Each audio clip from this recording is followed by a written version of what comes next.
ಐಂ ಹ್ರೀಂ ಶ್ರೀಂ ಶ್ರೀಮಾತ್ರೇ ನಮಃ.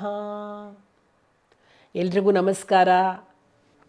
2026ನೇ ಇಸ್ವಿಯ ಹೊಸ ವರ್ಷದ ಹಾರ್ದಿಕ ಶುಭಾಶಯಗಳು. ನಾನು ಡಾಕ್ಟರ್ ಅನಸೂಯ ರಾಜೀವ್. ಧನುರಾಶಿಯ ವರ್ಷ ಭವಿಷ್ಯವನ್ನು ನೋಡೋಣ. ಧನುರಾಶಿಗೆ ಗುರು ಸಪ್ತಮ ಸ್ಥಾನದಲ್ಲಿದ್ದು ತುಂಬ ಒಳ್ಳೆಯ ಫಲವನ್ನು ಕೊಡ್ತಾ ಇದ್ದಾನೆ. ಏಕೆಂದರೆ ಅವನೇ ಧನುರಾಶಿಯ ಅಧಿಪತಿಯಾಗಿ ಸಪ್ತಮದಲ್ಲಿದ್ದು ಸಪ್ತಮದಿಂದ ಲಗ್ನವನ್ನು ನೋಡ್ತಾ ಇದ್ದಾನೆ. ನಿಮಗೆ ತುಂಬ ಅನುಕೂಲ ಆಗುತ್ತೆ. ರಾಹು ಕೂಡ 3ನೇ ಮನೆಯಲ್ಲಿದ್ದು ನಿಮಗೆ ಒಳ್ಳೆಯ ಫಲವನ್ನು ಕೊಡ್ತಾ ಇದ್ದಾನೆ. ವರ್ಷದ ಪೂರ್ವಾರ್ಧವಂತೂ ನಿಮಗೆ ಚೆನ್ನಾಗಿದೆ, ತುಂಬ ಚೆನ್ನಾಗಿದೆ ಅಂತಲೇ ಹೇಳಬಹುದು. ಮನೆಯಲ್ಲಿ ಕುಟುಂಬದಲ್ಲಿ ಸೌಖ್ಯವಿರುತ್ತೆ, ಸಂಗಾತಿಯಿಂದ ಸುಖವಿರತಕ್ಕಂಥದ್ದು, ಅವಿವಾಹಿತರಿಗೆ ವಿವಾಹ ಯೋಗ, ಹುಡುಗರು ಕೆಲಸದಲ್ಲಿರ್ತಕ್ಕಂಥ ಹುಡುಗಿರು ಬೇಕು ಅಂತಿರೋರಿಗೆಲ್ರಿಗೂ ಆಲ್ಮೋಸ್ಟ್ ಈ ವರ್ಷ ಮದುವೆ ಆಗಿ ಹೋಗ್ಬಿಡುತ್ತೆ. ಅನೇಕ ಮೂಲಗಳಿಂದ ಆದಾಯ ಬರ್ತಕ್ಕಂಥದ್ದು, ಒಂದೆರಡು ಕಡೆ ಎಲ್ಲ ನೀವೆಲ್ಲೆಲ್ಲೋ ಹಾಕಿರ್ತೀರಲ್ಲ ಅದೆಲ್ಲ ಏನು ಬರಬೇಕಾಗಿರುತ್ತೋ ಎಲ್ಲ ಕಡೆಯಿಂದಲೂ ನಿಮಗೆ ಹಣಕಾಸು ಹರಿವು ಇದ್ದೇ ಇದೆ. ನೀವು ಏನು ಮಾತಾಡ್ತೀರಾ ನೋಡಿ ಅದೇ ನಿಮಗೆ ಮಿತ್ರನಾಗ್ಬಿಡತ್ತೆ. ಅಂದರೆ ನಿಮ್ಮ ಮಾತೇ ನಿಮಗೆ ಬಂಡವಾಳ. ನಿಮ್ಮ ಮಾತಿನಿಂದಲೇ ನೀವೆಲ್ಲರನ್ನು ಫ್ರೆಂಡ್ಸ್ ಮಾಡ್ಕೊಂಡ್ಬಿಡ್ತೀರಾ. ಇಷ್ಟು ಚೆನ್ನಾಗಿದೆ. ನಿಮಗೆ ಮನೆಯಲ್ಲಿ ಶುಭ ಕಾರ್ಯಗಳು ನಡೀತಕ್ಕಂಥದ್ದು, ಮಕ್ಕಳಾಗ್ತಕ್ಕಂಥದ್ದು, ಅವಿವಾಹಿತರಿಗೆ ವಿವಾಹ ಯೋಗ, ಮಕ್ಕಳಿಲ್ಲದವರಿಗೆ ಸಂತಾನ ಫಲ, ಎಲ್ಲ ಮುಂತಾದ ಶುಭ ಫಲಗಳು ಉಂಟಾಗುತ್ತೆ. ಭೂಮಿಯನ್ನು ಕೊಂಡುಕೊಳ್ಬೇಕು ಅಂತ ಇರೋರಿಗೆ ಭೂಮಿಯನ್ನು ಕೊಂಡುಕೊಳ್ತೀರಾ, ಸೈಟ್ ತೊಗೊಳ್ತೀರಾ, ಮುಂತಾದ ಶುಭ ಫಲಗಳು ಉಂಟಾಗುತ್ತೆ. ವರ್ಷದ ಉತ್ತರಾರ್ಧದಲ್ಲಿ ಗುರು ತನ್ನ ಸ್ಥಾನವನ್ನು ಬದಲಾವಣೆ ಮಾಡಿ ಅಷ್ಟಮಕ್ಕೆ ಹೋಗ್ತಾನೆ. ಆದರೂ ಕೂಡ ಅವನು ರಾಶ್ಯಾಧಿಪತಿಯಾಗಿದ್ದು ಅಷ್ಟಮಕ್ಕೆ ಹೋಗಿ ಉಚ್ಚನಾಗೋದ್ರಿಂದ ಸ್ವಲ್ಪ ಕಷ್ಟಗಳು ಬಂದರೂ ಕೂಡ ಅದನ್ನು ಸಹಿಸ್ತಕ್ಕಂಥ ಶಕ್ತಿಯನ್ನು ಅವನು ನಿಮಗೆ ಕೊಡ್ತಾನೆ.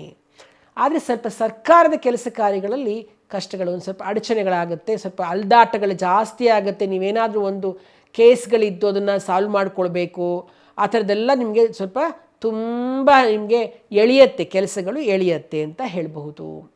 ಇನ್ನು ಬಂಧು ವರ್ಗದವರು ಅಷ್ಟೇ, ಇಷ್ಟು ದಿವಸ ಚೆನ್ನಾಗಿರ್ತಾರೆ, ಈಗ ಎಲ್ಲ ನೀವು ಸೆಟ್ಲ್ ಆಗಿಬಿಟ್ಟಿರ್ತೀರಲ್ಲ ಲೈಫಲ್ಲಿ, ನಿಮ್ಮನ್ನು ಸ್ವಲ್ಪ ದೂರ ಮಾಡ್ತಾ ಇರ್ತಾರೆ, ಏನೋ ಒಂಥರ ಕಿರಿಕಿರಿ ಮಾಡ್ತಾ ಇರ್ತಾರೆ, ಎಲ್ಲ ಮಾಡ್ತಕ್ಕಂಥದ್ದು ಆಗತ್ತೆ. ಆಮೇಲೆ ನೀವು ಎಷ್ಟು ಸಂಪಾದನೆ ಮಾಡಿರ್ತೀರಲ್ಲ ಅದೆಲ್ಲ ಇವ್ರು ಹೆಂಗೆ ಇಷ್ಟೊಂದು ಮಾಡ್ಕೊಂಡ್ಬಿಟ್ರು, ಈ ನಿಮ್ಮ ಆದಾಯ ಒಳ್ಳೆ ಪ್ರಶ್ನಾರ್ಥಕವಾದಂಗೆ ಕಂಡು ಬರುತ್ತೆ ಎಲ್ರಿಗೂ. ಇವ್ರು ಎಲ್ಲಿಂದ ತೊಗೊಂಬಂದು ಅವನು ಹಂಗಿದ್ದ ಹಿಂಗಾಗ್ಬಿಟ್ನಲ್ಲ ಹೇಗೆ, ಇದೆಲ್ಲ ಈ ಡೌಟ್ಸ್ಗಳು ಸ್ಟಾರ್ಟ್ ಆಗಿಬಿಡತ್ತೆ ಬೇರೆಯವ್ರಿಗೆ. ಮನೆ ಬದಲಾವಣೆ ಆಗ್ತಕ್ಕಂಥದ್ದು, ಏನೋ ಕಾರಣಾಂತರದಿಂದ ಸ್ವಂತ ಮನೆಯೇ ಬದಲಾಯಿಸ್ತಕ್ಕಂಥ ಒಂದು ಸಂದರ್ಭಗಳು ಬರ್ತಕ್ಕಂಥದ್ದಾಗತ್ತೆ. ಆದ್ದರಿಂದ ನಾನು ಹೇಳೋದೇನಪ್ಪ ಅಂದರೆ ಋಣಾತ್ಮಕ ಚಿಂತನೆಗಳನ್ನು ಮಾಡಬೇಡಿ, ನೆಗೆಟಿವ್ಸ್ನ ದಯವಿಟ್ಟು ಯೋಚನೆ ಮಾಡಬೇಡಿ. ಏನಕ್ಕೆ ಹಿಂಗಾಗೋಯ್ತು ಅಂತ ಹೇಳಿ ನೀವು ಮಾಡೋ ಕೆಲಸವನ್ನು ಸ್ಲೋ ಮಾಡಿ ಬರೀ ನೆಗೆಟಿವ್ ಥಿಂಕಿಂಗ್ ಮಾಡೋಕ್ಕೆ ಹೋಗಬೇಡಿ. ಯಾರೇನು ಅಂದ್ಕೋತಾರೋ, ಕೆಲವ್ರಿಗೆ ಹಾಗೆ ಯಾರೇನು ಅಂದ್ಕೋತಾರೋ ಅನ್ನೋ ಭಯ, ತಾವು ಮಾಡೋದನ್ನು ಮಾಡೋದು ಬಿಟ್ಬಿಡ್ತಾರೆ. ಯಾರೇನು ಅಂದ್ಕೋತಾರೋ ಅಂತ ಹೇಳ್ಬಿಟ್ಟು ಮಾಡೋದನ್ನೇ ಮಾಡದೆ ಕೂತ್ಕೊಂಡ್ಬಿಡ್ತಾರೆ. ಆ ಕೆಲಸ ಮಾಡಲೇಬೇಡಿ, ದಯವಿಟ್ಟು ಮಾಡಬೇಡಿ ಅಂತಲೇ ಹೇಳ್ತೇನೆ. ಮತ್ತು ಚತುರ್ಥ ಸ್ಥಾನದಲ್ಲಿ ಶನಿ ಇರೋದ್ರಿಂದ ತಾಯಿಯ ಆರೋಗ್ಯದಲ್ಲಿ ಸ್ವಲ್ಪ ಏರ್ಪೇರು ಉಂಟಾಗುತ್ತೆ. ಹನುಮಾನ್ ಚಾಲೀಸವನ್ನು ಪ್ರತಿನಿತ್ಯ ತಪ್ಪದೆ ಪಠಿಸ್ತಕ್ಕಂಥದ್ದು ನೀವು ಮಾಡಲೇಬೇಕಾಗುತ್ತೆ. ಆಮೇಲೆ ಗುರುವಾರ ಗುರು ದೇವಸ್ಥಾನಗಳಿಗೆ ಹೋಗ್ತಕ್ಕಂಥದ್ದು, ಗುರುಗಳನ್ನು ಕಂಡು ಬರ್ತಕ್ಕಂಥದ್ದು ಮಾಡಿ. ಸಾಯಿಬಾಬಾ ದೇವಸ್ಥಾನಕ್ಕೆ ಹೋದರೆ ಸಿಹಿ ಹಂಚ್ಕೊಂಡು ಬನ್ನಿ. ದಕ್ಷಿಣಾಮೂರ್ತಿ ದೇವಸ್ಥಾನಕ್ಕೆ ಹೋದರೆ ಕಡಲೆಕಾಳಿನ ಹಾರ ಹಾಕ್ಬಿಟ್ಟು ಬನ್ನಿ. ಶಂಕರಾಚಾರ್ಯರ ದೇವಸ್ಥಾನಕ್ಕೆ ಹೋದರೆ ಕೈ ಮುಗಿದು ಆ ವಿಭೂತಿಯನ್ನು ಧರಿಸಿ ಬನ್ನಿ. ರಾಯರ ದೇವಸ್ಥಾನಕ್ಕೆ ಹೋದರೆ ಮಂತ್ರಾಕ್ಷತೆಯನ್ನು ಹಾಕ್ಕೊಂಡು ಬನ್ನಿ, ತಲೆ ಮೇಲೆ ಹಾಕ್ಕೊಂಡು ಬನ್ನಿ. ಹೀಗೆ ಮಾಡೋದ್ರಿಂದ ನಿಮಗೆ ತುಂಬಾ ಅನುಕೂಲ ಆಗುತ್ತೆ.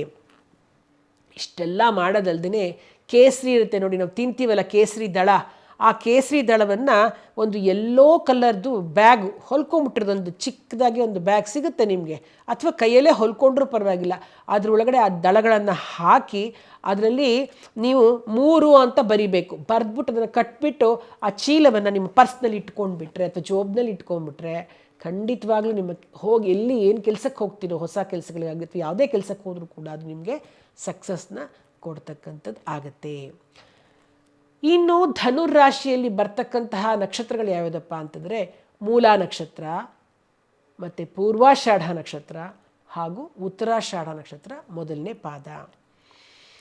ಮೂಲ ನಕ್ಷತ್ರದವ್ರು ಏನು ಮಾಡಬೇಕು?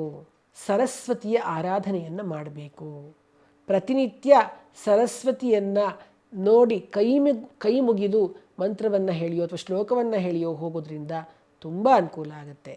ಇನ್ನು ಪೂರ್ವಾಷಾಢ ನಕ್ಷತ್ರದವರು ಅಮ್ಮನವರನ್ನ ಅಂದರೆ ಲಕ್ಷ್ಮಿಯನ್ನು ಅಥವಾ ಪಾರ್ವತಿಯನ್ನು ಕೈ ಮುಗಿದು ದೇವಸ್ಥಾನಗಳಿಗೆ ಹೋಗಿ ಒಂದು ಮೊಳ ಕೆಂಪು ಹೂವನ್ನು, ಕಣಗಲೆ ಆಗಿರಬಹುದು, ಕನಕಾಂಬರ ಆಗಿರಬಹುದು, ಗುಲಾಬಿ ಆಗಿರಬಹುದು, ಕೆಂಪು ಹೂವನ್ನು ಸಮರ್ಪಿಸಿ ಬರ್ತಕ್ಕಂಥದ್ದು. ಉತ್ತರಾಷಾಢ ನಕ್ಷತ್ರದವರು ಶ್ರೀರಾಮನನ್ನು ಆರಾಧನೆ ಮಾಡ್ತಕ್ಕಂಥದ್ದು ತುಂಬ ಒಳ್ಳೆಯದು. ನಾನು ಹೇಳೋದು ಒಂದೇ ಮಂತ್ರ, ಶ್ರೀರಾಮ್ ಜೈ ರಾಮ್ ಜೈ ಜೈ ರಾಮ್. ಇದನ್ನು ಹೇಳ್ಕೊಳ್ತಾ ಇದ್ದರೆ ನಿಮ್ಮ ಸಮಸ್ಯೆಗಳೆಲ್ಲವೂ ಕೂಡ ತಹಬದಿಗೆ ಬರ್ತಕ್ಕಂಥದ್ದು. ಧನ್ಯವಾದಗಳು.